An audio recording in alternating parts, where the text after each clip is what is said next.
From the moment I met Jake, I knew our lives would be a roller coaster. I was always the type to plan everything out. By the time I turned 28, I had a stable job as a lawyer, a nice apartment, and a clear idea of where I wanted my life to go. Financial stability was important to me, and I prided myself on my ability to manage my finances. Jake, on the other hand, was a whirlwind. The first time we met, he had this infectious energy about him that drew me in. He was a tall man with messy brown hair and a carefree smile that could melt anyone's heart. We met at a mutual friend's party. I was discussing a recent case I had won at work, and Jake walked over, drink in hand. "So, you're the famous lawyer Rachel everyone's talking about," he said with a smirk. I raised an eyebrow.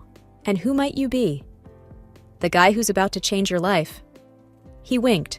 Laughing, I replied, "That's a bold statement, but sure, I'll bite. Tell me, how do you plan on doing that?" Over the next few hours, we talked about everything, from our childhood memories to our future dreams. He told me about his love for adventure and how he often went on spontaneous trips just because he felt like it. He said he believed in living in the moment and enjoying every second of life. I found his perspective refreshing. Here I was, someone who always planned ahead, and then there was Jake, someone who took each day as it came. Over the next few months, our relationship blossomed. He introduced me to a world of spontaneity, and I brought a bit of order to his chaos. Our dates were always full of surprises. One day, he would take me out for a fancy dinner, and the next, we would be on a random road trip to nowhere. It wasn't just the fun times that made me fall for him. It was also the way he cared for me. He would always make sure I was okay, and he had this unique ability to make me feel special. One evening, after a particularly long day at work, I came home to find my apartment filled with candles and roses.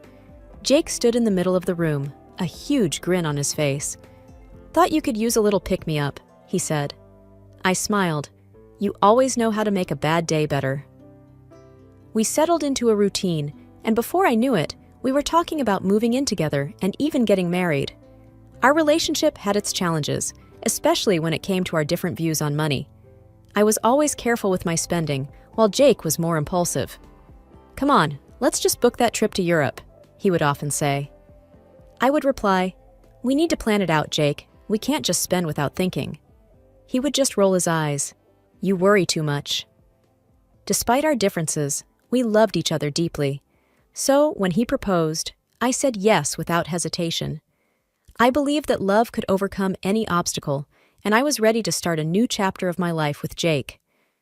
Meeting the in-laws is always a nerve-wracking experience, but when Jake asked me to join a family dinner, I wasn't just nervous, I was curious. I had already heard snippets about Jake's family and their money habits, and I was eager to get the full picture. Their house was a large, sprawling mansion on the outskirts of the city. As we drove up the long driveway, I noticed the numerous cars parked outside, many of which looked brand new. As we entered, I was greeted with a loud cheer from Jake's relatives. They were a lively bunch, and the house was filled with laughter and chatter. Jake's mother, Linda, was a petite woman with a warm smile. She hugged me tightly and said, "It's so good to finally meet you." I smiled back. "Thank you for having me." Jake's father, Mark, was a tall, broad-shouldered man with a booming voice. "So, you're the lawyer who's captured our Jake's heart," he chuckled, shaking my hand firmly. "It seems that way," I laughed. Dinner was a grand affair. The table was laden with dishes, and wine glasses clinked cheerfully. As we ate, I observed the dynamics of Jake's family. They talked about their recent purchases and the vacations they had been on, or were planning to go on. Money seemed to flow freely in their conversations, and I got the sense that they didn't think twice before spending. Linda mentioned a recent shopping spree in Paris. Mark spoke of a new business venture that required a significant investment. Their younger daughter, Sarah, excitedly chatted about her plans to study abroad. At one point, Jake's older sister, Emily, turned to me. "So, how do you manage your finances? Being a lawyer, you must be earning a lot." I hesitated for a moment before answering. "I try to save and invest wisely. It's important to have a financial safety net." Jake jumped in. "She's the practical one in our relationship." Emily laughed. "Sounds like you two balance each other out." The evening went on, and I could feel the difference in our lifestyles. While I was always cautious about spending, Jake's family seemed to have a live for today mentality.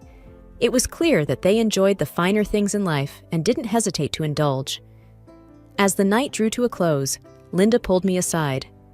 "You know, dear," she began, "Jake is lucky to have you, but do let him have his fun. Money is meant to be enjoyed." I nodded politely. "Of course. I just believe in being careful." She patted my hand. "Balance is key." As Jake and I drove back home, the weight of our differences hung in the air. I turned to him. "Your family is lovely, but we have very different views on money." Jake sighed. "I know, but love is about compromise, right?" I smiled. "Yes, but compromise doesn't mean losing oneself." Jake reached over and squeezed my hand. "We'll figure it out." But deep down, I couldn't shake off the feeling that our financial differences, combined with the influence of Jake's family, would soon lead to challenges that neither of us were prepared for. And so it happened. We were barely through the front door when the tension in Jake's family home became apparent. The large living room, which I remembered as a place of laughter and chatter during our last visit, was now filled with anxious faces. Everyone was there. Jake's parents, his siblings, and most notably, his younger brother Ryan. I had always found Ryan a bit unpredictable.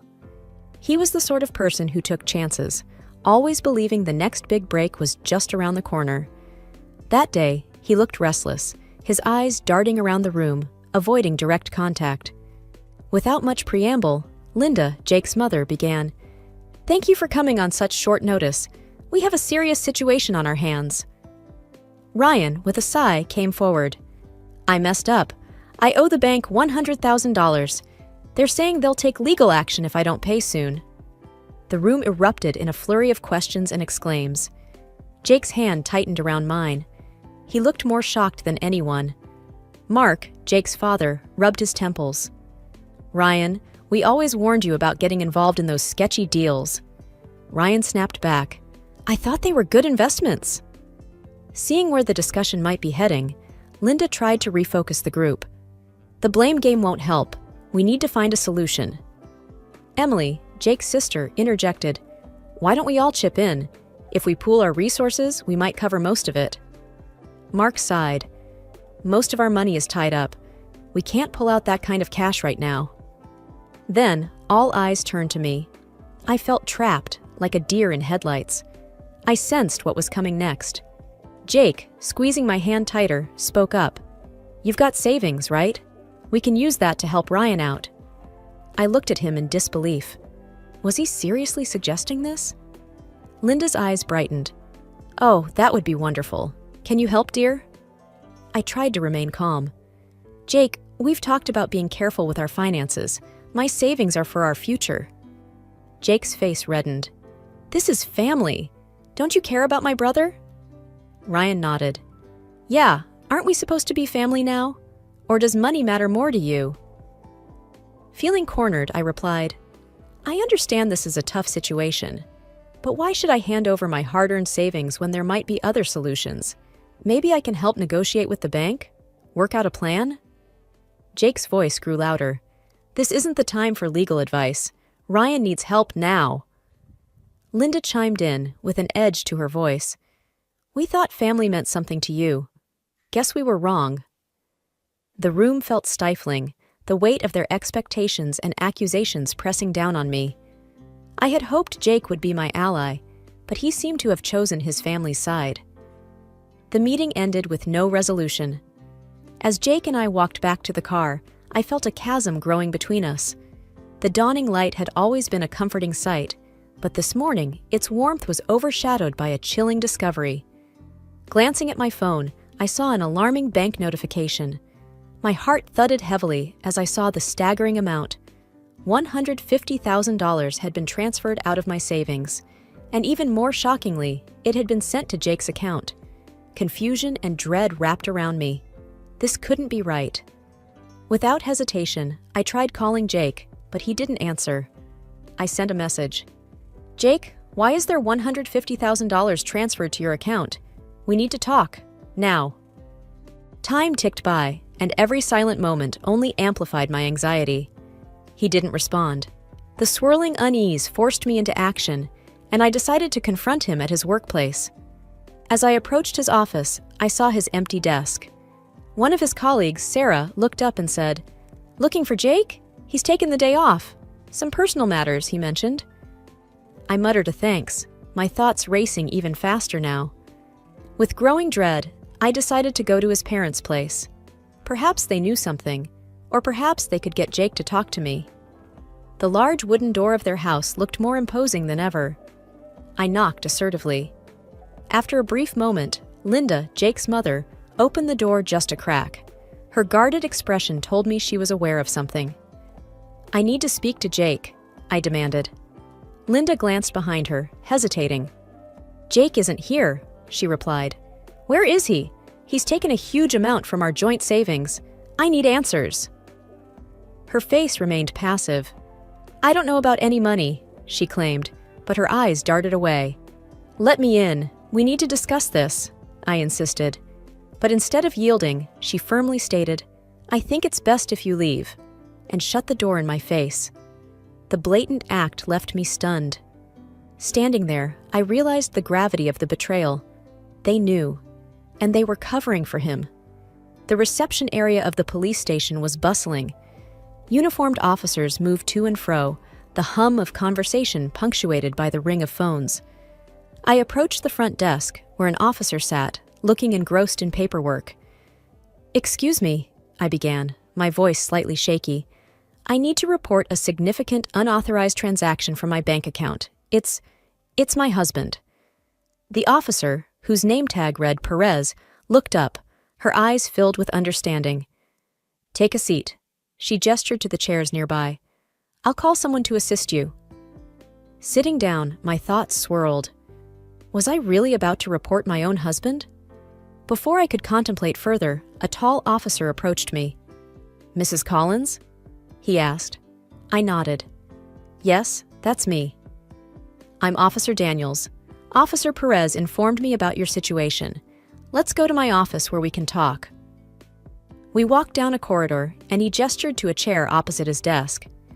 As I explained the situation to him, I noticed his brows furrow in concern. "So, you believe your husband took this money without your consent?"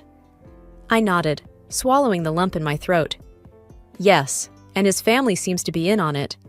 They shut me out when I went to confront them." Officer Daniels jotted down notes. "Do you have any evidence of this transaction?" I pulled out my phone and showed him the bank notification and the message I had sent Jake, as well as his vague reply. Officer Daniels looked at the screen, his expression serious. "This certainly helps, but it's going to be a complicated case, given that he's your husband. Do you wish to press charges?" Taking a deep breath, I responded, "Yes, I do. I feel betrayed and violated. I need to stand up for myself." He nodded. "I understand. We'll start the process. It may take time, but we'll support you every step of the way." "Thank you," I whispered, tears threatening to spill. Officer Daniels extended a comforting hand.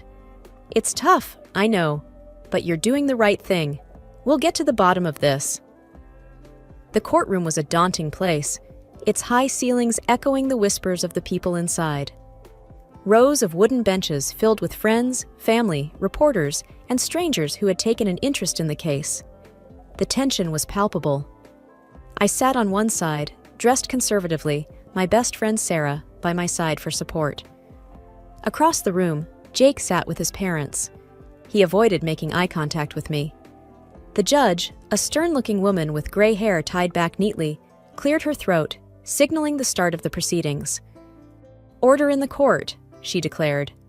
The prosecution began by detailing the charges against Jake: the unauthorized transaction, the evasion when confronted, and the role of Jake's family in possibly abetting the crime. It was painful to relive the betrayal as the evidence was presented. Bank statements, my call records, and the security footage from Jake's parents' home on the day I confronted them. Then it was Jake's turn to testify. He stood, looking much smaller than I remembered. "Your Honor, I admit to transferring the money, but I did it out of desperation. My family was drowning in debt. I thought if I took the money, it would fix everything. I planned to return it." I clenched my fists. He was playing the victim card. The prosecutor spoke up. "Mr. Collins, did you discuss this with your wife before taking such a drastic step?" Jake hesitated. "No, I thought she wouldn't understand." The prosecutor raised an eyebrow. "So, you decided stealing was the better option?" Jake lowered his gaze. "I made a mistake." The trial went on for hours. Witnesses were called, statements were read. When the time came for me to testify, I felt a lump in my throat. With every ounce of strength, I recounted the events, the betrayal, the pain of being shut out by someone I had once loved.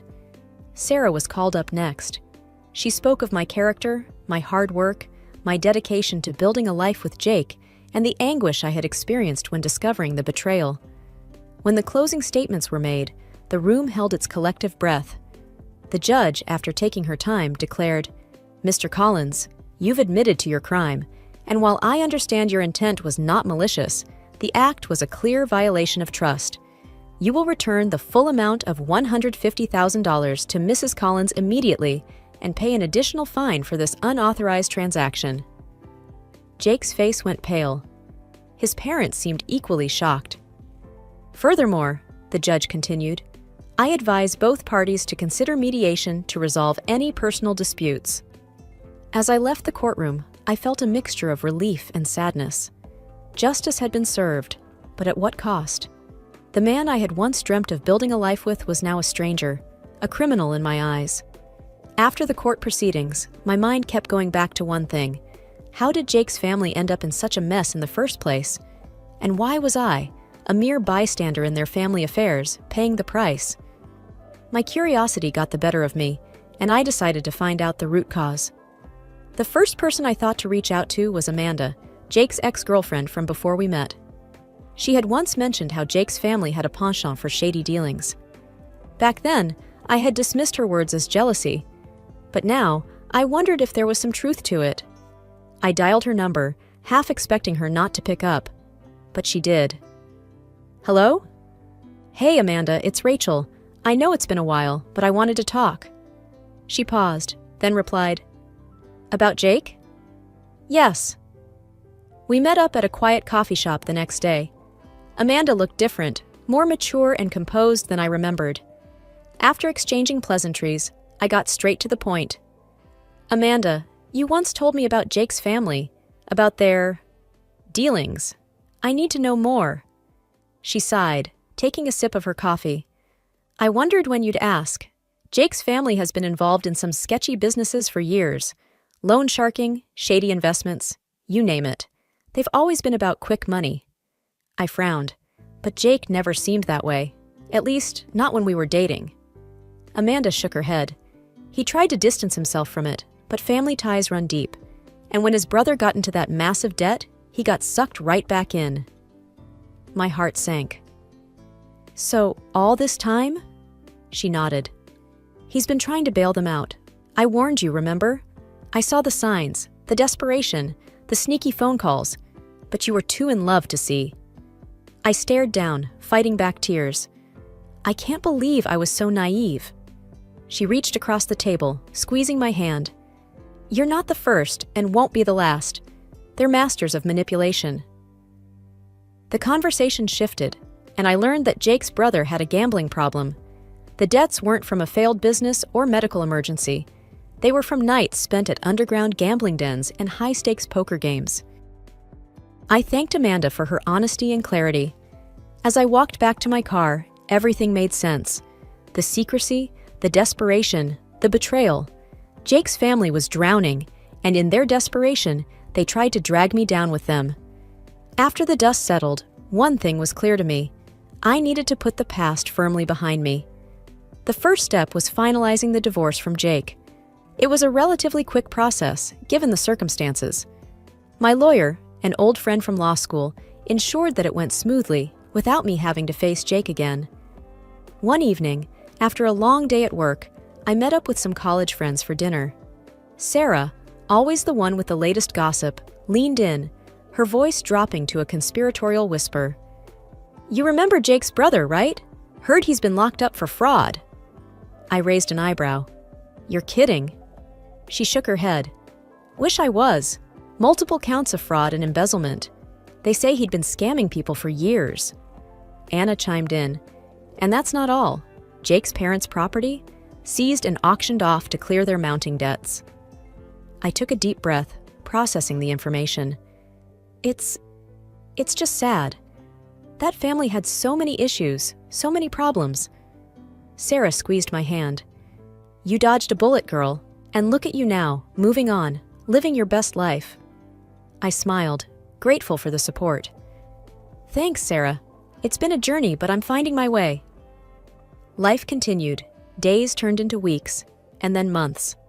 The wounds of the past slowly began to heal, and I started building a life that was truly mine. One evening, as I was settling down with a book, my phone rang. An unfamiliar number flashed on the screen. I answered cautiously. Hello? Hey, it's Jake, came the hesitant voice. A chill ran down my spine. What do you want? He cleared his throat. Look, I know I've done wrong. I'm in a tough spot right now, financially. I was wondering if... No. I cut him off sharply. But I just need a little help to... No, Jake. You and your family have taken enough from me. I owe you nothing. I replied, my voice cold and firm. There was silence on the other end. Then, a soft, defeated, all right. I ended the call, feeling a mixture of anger and pity. But mostly, I felt relief. Relief that I had moved on, that I was no longer entangled in their web of deceit and drama. Over time, I immersed myself in work and spent quality time with friends and family who genuinely cared about me. I learned to value and trust myself more than ever, firmly believing that no matter what life threw my way, I would always come out stronger on the other side.